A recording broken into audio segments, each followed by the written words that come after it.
Kevin Foster.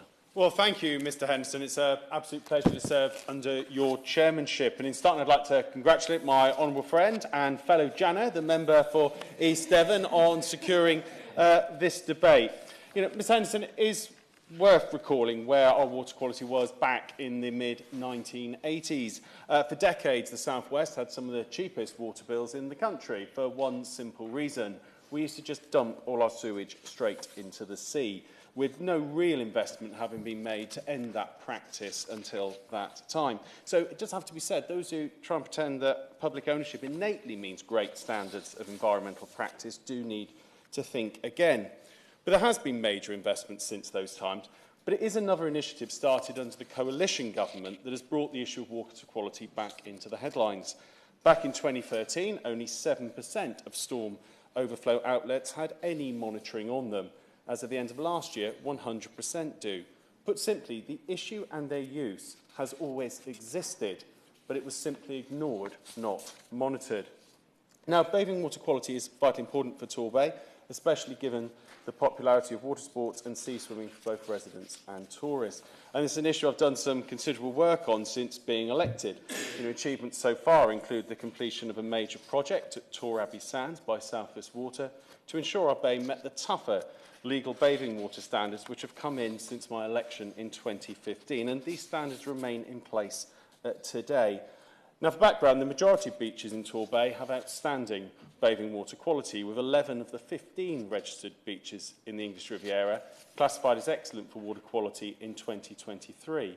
Yet, with Goodrington rated as sufficient, there is need for further work to get all our beaches to good, then excellent ratings.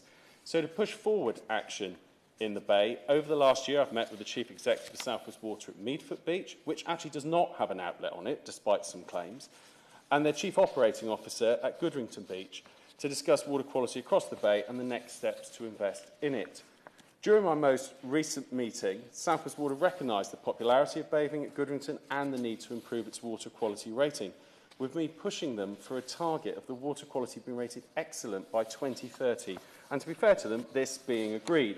We'll therefore see a £6 million programme of investment by 2030 into the infrastructure near to Goodrington and Payton Sands to help to achieve this goal. And it has to be said, though, that this work alone will not see the bathing water at that beach increase to excellent, given the issues with items washed into the sea from surrounding parks and facilities, but it will provide further improvement. It's one of the things we sometimes miss in this debate, is that actually water quality can be as easily affected by what's washed in from a park, particularly in the form of animal waste, along with whatever discharge may be coming from an outlet.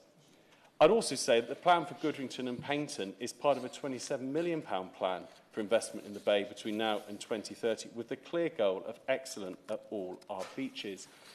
There's also an issue, the Torbay Harbour Authority, I must say under the previous Lib Dem Independent Coalition leadership of the Council and the current Conservative leadership have raised regularly with the Environment Agency, which is the need to stop using the same term for both rainfall drainage predictions and actual sewage releases.